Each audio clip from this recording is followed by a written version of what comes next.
So the message is go back to better. And what is better? Jacob, after defrauding his brother Esau of the blessings that be, then Jacob made a vow, saying, if God will be with me, and we'll listen to these words, if God will be with me. Okay, let's take it from the screen so that we go together. Let's go, one go. Made a vow, saying, if God will be with me, and will keep me this way, that I go, and I will.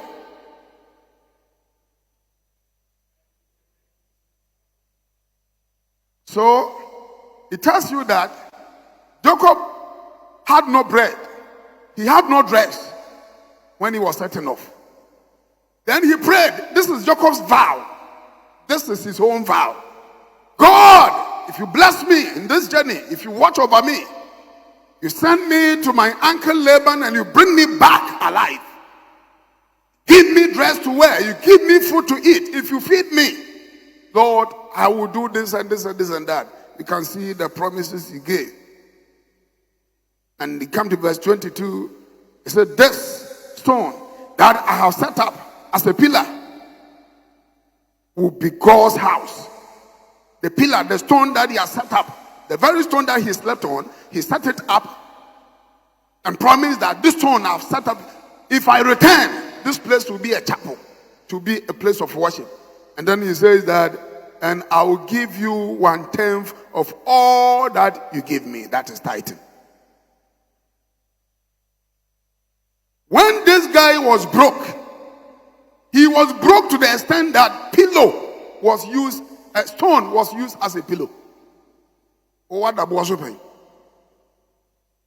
He was broke so much that he used stone as a pillow. That's what he slept on.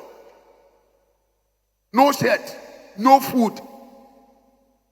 And he prayed, God, like Kweku, if you help me to land, I will give you praise.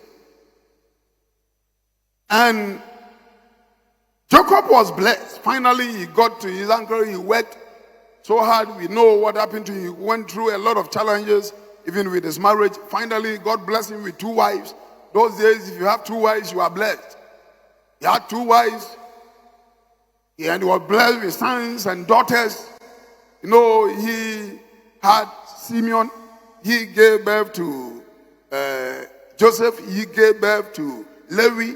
He gave birth to Judah. All these prime guys in Israel, he gave birth to them. God bless him so much. And Jacob had become established, living so well at the time. And you come to verse chapter 35, where we read. Chapter 35. Chapter 35, verse 1, where we read, the text you read. Then God said to Jacob, go up to Bethel and settle there and build an altar there to God. Build an altar there to God, who appeared to you when you were fleeing from your brother Esau. So the guy has become so prosperous, but has forgotten the vows he made. Now Jacob is saying, yes, when I came here barefooted.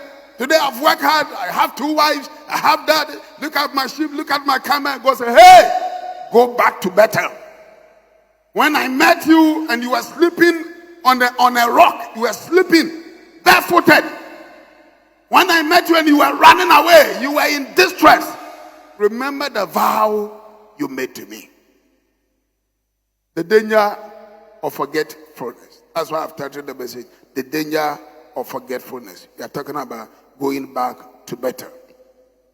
It's so easy for people to forget what God has done for them when they get to the peak of life. When we are struggling, we depend on God. When we are in distress, we call on God.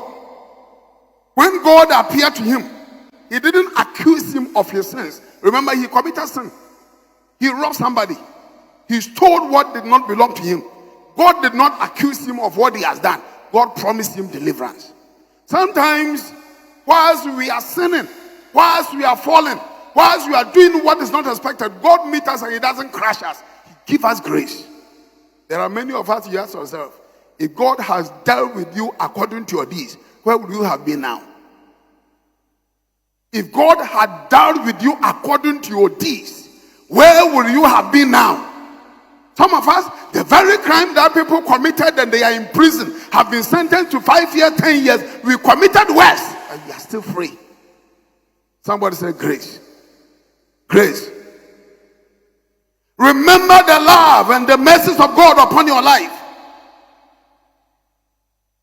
We are where we are today by the grace of God. Jacob started with nothing. He started with nothing, as the scripture reveals. And God said, go back to Bethel. God is calling all of us. We all have our Bethels. We all have some places in mind where at a point in life we thought that was the end of us. But today you are still alive. You must go back to Bethel. As a nation, we have gone through trials. We had better. We must remember what the Lord has done for us. Remember the days of your distress when you were unemployed. And you pray, God, if you help me to get a job. Today you are working and you have forgotten. Remember, look at Jacob. He said, Lord, if you bless me and I return, I will give you 1/10 of all that you give me. So it is paying your tithe is part of recognition that God is your keeper. Nobody tithed him. Nobody asked him to pay. But said, Lord, if you bless me, I will give you 1/10 of all that you give me. So it is a sin for you to receive a salary, for you to work without paying tithe on the money that you get from that business. It is a sin. It is ungratefulness. You are kweku. You know that kweku you are talking about. You remember those of you who were here. You are talking about that kweku. When God saved him from there, from crashing. So it is an experience. When you're able to work throughout the month, when you're able to go and come back safely, remember, it is the Lord. Remember the days when you were homeless. Homeless. Some of us have slept on a bare floor before. But today, if you are sleeping on king-size bed, remember God and go back to Bethel. Remember your school days. Remember your school days when even school uniform was a problem. Remember the days when even chalote, the day some of us, if you remember, maybe the day you had a chalote, it was like you have been given a Land Cruiser. Remember when you were on your sick bed and you thought that was the end of you. Today you are up and kicking, going back and forth. You have forgotten that it was the Lord who saved you. I nearly died. Had it not been the doctor, yes, the doctor did his best.